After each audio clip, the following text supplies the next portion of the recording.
Hello students, welcome to the online classes of MAVV Banswara. This video is for class 8th, chapter 4, metals and non-metals. It is part 2 of this series. In the previous video, we have discussed and learnt well about the physical properties of metals and non-metals. Now in this video, we will majorly discuss about chemical properties of metals and non-metals. First reaction is reaction with air, and in air the reactive gas is oxygen.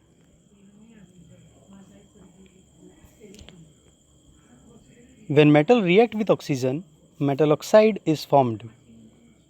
जब metal oxygen के साथ reaction करती है तो metal oxide बनते हैं. For example, magnesium जब oxygen के साथ रिएक्ट करती है तो मैग्नीशियम ऑक्साइड बनता है. Similarly, when non metals react with oxygen they form non metallic oxide. For example, carbon react with oxygen to form carbon dioxide. Metal oxides are basic while non-metal oxides are acidic in nature.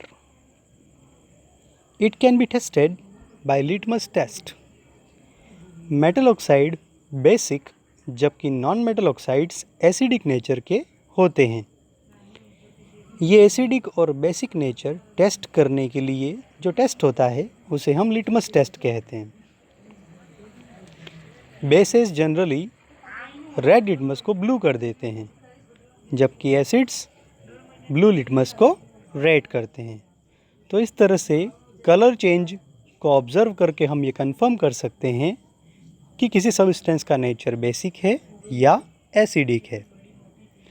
Second reaction देखिए आप, reaction of metal and non metal with water. Sodium and potassium react with air and water rapidly and catch fire. So, to prevent their reactivity, they are kept immersed in kerosene.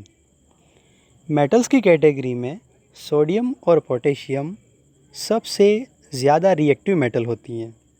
ये air और water के साथ बहुत तेज़ी से react करती हैं और आग पकड़ लेती हैं.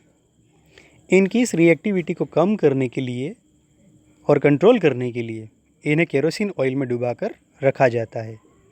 आप लोग ध्यान रखिएगा बच्चों, बोर्ड एग्ज़ाम में फ्रिक्वेंटली सोडियम और पोटेशियम की रिएक्टिविटी के बारे में क्वेश्चंस पूछे जाते हैं, तो एक इम्पॉर्टेंट फैक्ट है.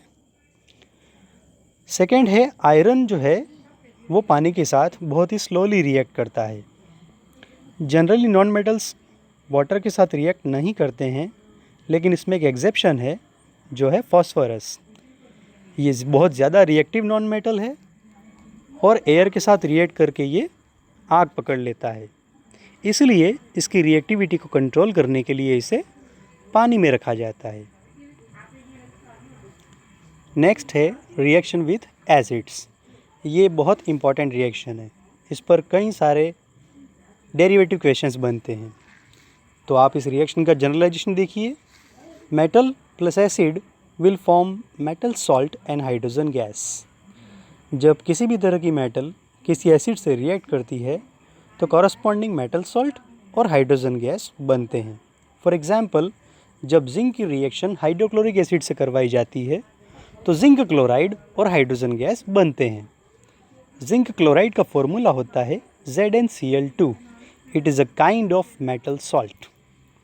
अब इस पर बनने वाले दूसरे क्वेश्चन आप देखिए जो रीजनिंग क्वेश्चन होते हैं. Pickle, jam etcetera can't be stored in metal utensils because they produce hydrogen gas and other toxic substances by reacting with metal. Pickle, jam, इस तरह के सॉर फूड स्टफ जो होते हैं उन्हें मेटल से बने हुए जो बर्तन हैं उनमें नहीं रखा जाना चाहिए. ऐसा इसीलिए है क्योंकि बर्तन के मेटल से इन फूड स्टफ में प्रेजेंट एसिड रिएक्ट करता है जिससे हाइड्रोजन गैस और दूसरे पॉइजनस सब्सटेंसेस बनते हैं जो फूड स्टफ को स्पॉइल कर देते हैं. देयरफॉर इन्हें मेटल यूटेंसिल में रखना सही नहीं है. एक और एग्जाम्पल नीचे दिया है सल्फ्यूरिक एसिड जब कॉपर से रिएक्ट करता है तो कॉपर सल्फेट और हाइड्रोजन गैस बनती है। ये आपके लिए एक हिंट है, जब आप क्वेश्चन नंबर 9A को सॉल्व करेंगे तो ये इक्वेशन आपके लिए यूज़फुल रहेगी। फोर्थ रिएक्शन आप देखिए, रिएक्शन विथ बेस। तो जब मेटल्स बेस से रिएक्ट करती हैं तो सिमिलरली हाइड्रोजन गैस बनाती हैं।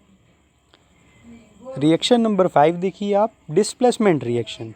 ये स्पेशल काइंड ऑफ रिएक्शन होती है जो मेटल शो करते हैं। इसमें क्या होता है, a more reactive metal displaces a less reactive metal from its compound is called displacement reaction. जब एक ज़्यादा केमिकली रिएक्टिव मेटल एक कम रिएक्टिव मेटल को उसके कंपाउंड से रिमूव कर देती है, डिस्प्लेस कर देती है, तो ऐसी केमिकल रिएक्शन को हम डिस्प्लेसमेंट रिएक्शन कहते हैं। कुछ एग्जाम्पल देखिए जिससे ये क्लियर हो जाएगा। Zn plus CuSO4 will gives ZnSO4 plus Cu। जब जिंक कॉपर सल्फेट से रिएक्ट करता है तो जिंक सल्फेट और कॉपर बनते हैं। इस एग्जाम्पल में जिंक मोर रिएक्टिव मेटल है जबकि कॉपर लेस रिएक्टिव मेटल है। तो जिंक इतना कैपेबल होता है कि वो कॉपर को CuSO4 यानी कॉपर सल्फेट से डिस्प्लेस कर देता है और ख़ुद सल्फेट से जुड़ करके जिंक सल्फेट यानी ZnSO4 बनाता है। ये बहुत ही इंटरेस्टिंग केमिकल रिएक्शन है, क्योंकि जब ये रिएक्शन स्टार्ट होती है तो कॉपर सल्फेट और जिंक का जो सोल्यूशन है वो ब्लू कलर का होता है, लेकिन जैसे जैसे जिंक सल्फेट बनना स्टार्ट होता है वैसे वैसे ये सोल्यूशन कलरलेस होता जाता है। तो इस तरह से कलर चेंज ये इंडिकेट करता है कि रिएक्शन आगे चल रही है। सेकंड एग्जांपल देखिए आप, जब आयरन की रिएक्शन कॉपर सल्फेट से होती है तो आयरन सल्फेट दैट मीन्स के फेरस सल्फेट और कॉपर बनता है। इस एग्जाम्पल में फेरस कॉपर से ज़्यादा रिएक्टिव है। यह कॉपर को कॉपर सल्फेट से डिस्प्लेस करती है और फेरस सल्फेट बना देती है। यहाँ एक बार फिर से कलर चेंज ऑब्जर्व होता है और ब्लू सॉल्यूशन ग्रीन सॉल्यूशन में चेंज हो जाता है, जो रिएक्शन की स्पीड को इंडिकेट करता है। ये जो आयरन और कॉपर सल्फेट की रिएक्शन है ये क्वेश्चन नंबर 9B को सॉल्व करने में आपके लिए एक हिंट की तरह वर्क करेगी। नेक्स्ट एग्जांपल देखिए आप, कॉपर प्लस जिंक सल्फेट। अब जब कॉपर की रिएक्शन आप जिंक सल्फेट से कराएंगे तो ये रिएक्शन पॉसिबल नहीं होगी, क्योंकि यहाँ आपको डिस्प्लेसमेंट ऑब्जर्व नहीं होगा। इसका रीज़न क्या है? Because copper is less reactive than zinc, so this reaction is not possible. इस वीडियो में इतना ही। आपके पास PDF और नोट्स हैं, आप उन्हें देखें, रिवाइज करें। नेक्स्ट वीडियो में हम इस लेसन के फर्दर टॉपिक्स को लेंगे। तब तक के लिए थैंक यू एवरीबॉडी।